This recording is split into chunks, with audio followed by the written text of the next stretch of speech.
په دې ویډیو کې راځو د احتمالاتو په عمومي فرمول باندې همچنان ترتیب، ترکیب او د دوی توپیرونه مطالعه کوو. دا ټول به زه په یو کوچني مثال کې راغونډ کوم تاسو ته.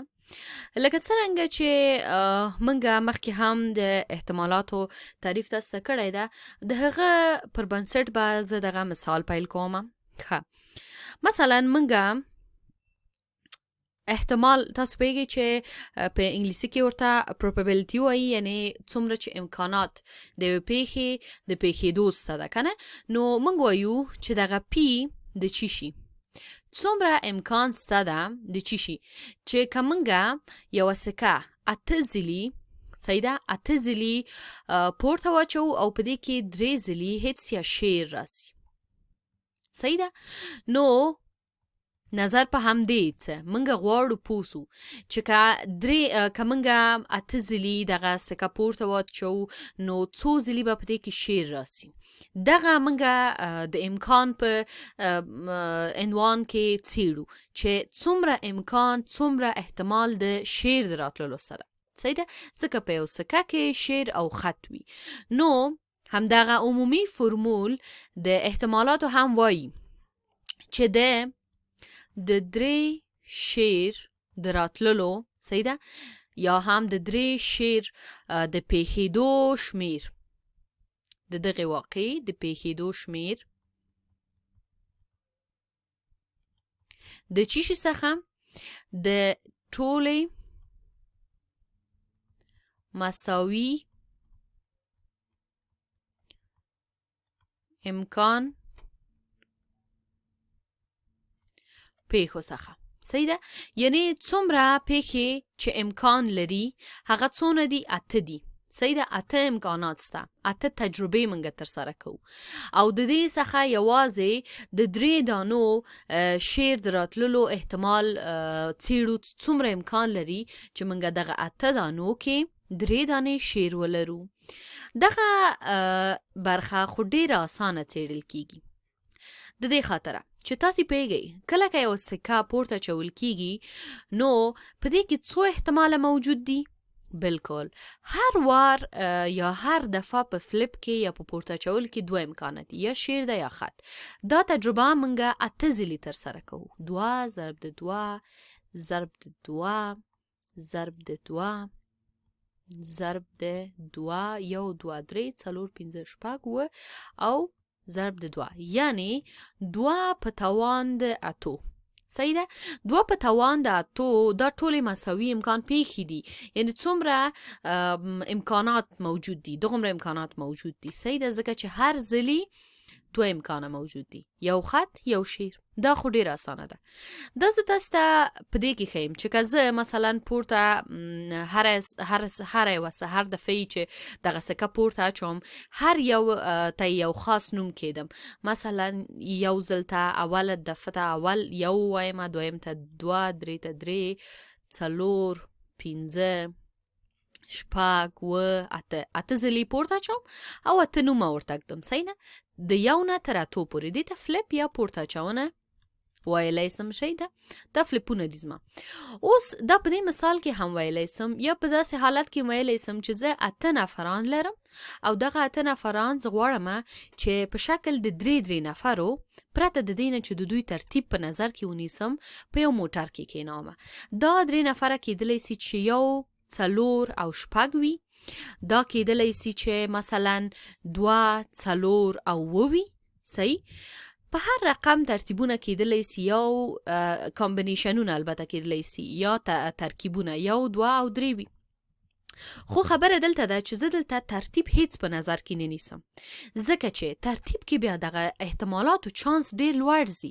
مثلا 1، 2، 3 که زه په نظر کې ونیسم دا زما لومړنی ترکیب وي، د 1، 2، 3 ترکیب. که په دې کې ترتیب یا پرمیوټیشن موږ په نظر کې ونیسو نو اول ترتیب به داسې وي 1، 2، 3. مثلا اول څو کینی، مینځ کې څو کینی او آخر کې څو کینی، یا ښي او چپې خواته څو کینی، مابین کې څو کینی.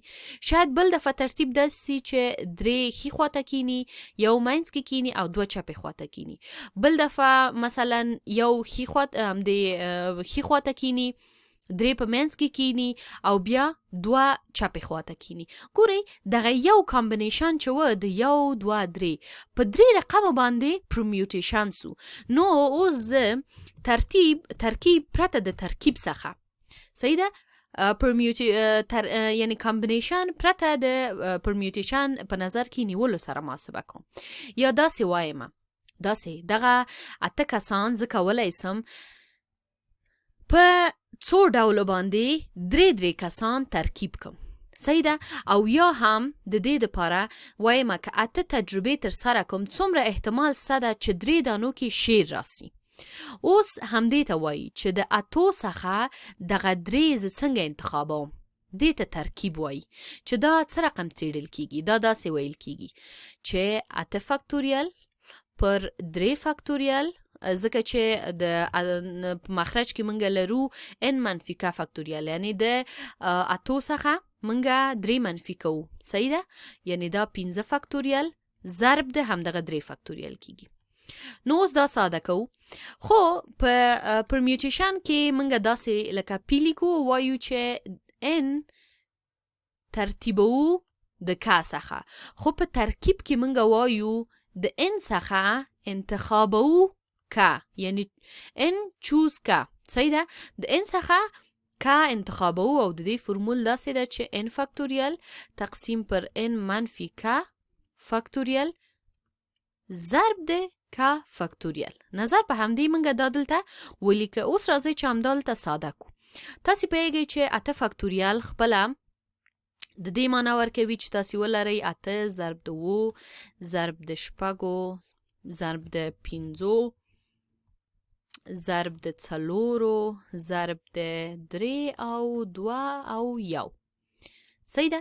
او 15 فاکتوریال هم د 15 ضرب د 4 ضرب د 3 ضرب د 2 ضرب د 1 معنا ورکوي ضرب د 3 فاکتوریال.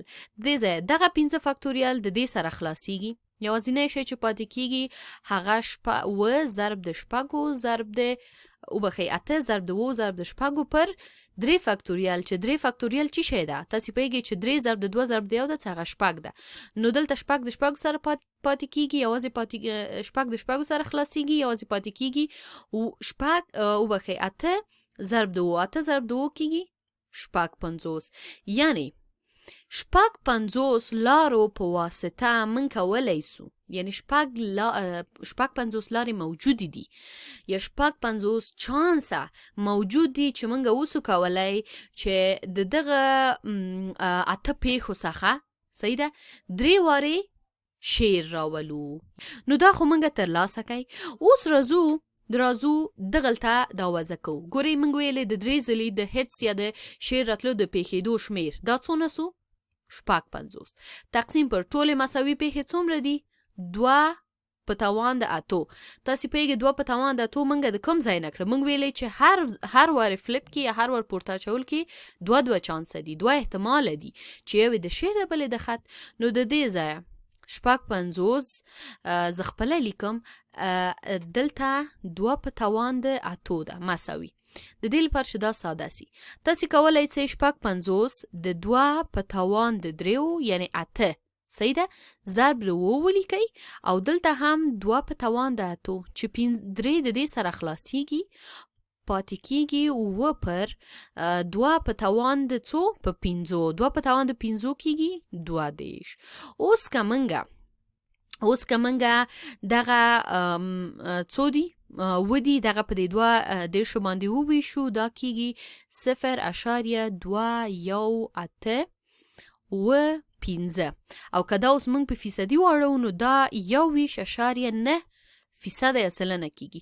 یعنی په دغه 8 وارو فلپ کې یا 8 پیښو کې صحیح ده 1.9 فیصد دا امکان شته چې 3 وارې شیر راسي صحیح ده 3 وارې امکان د دې شته چې شیر راسي.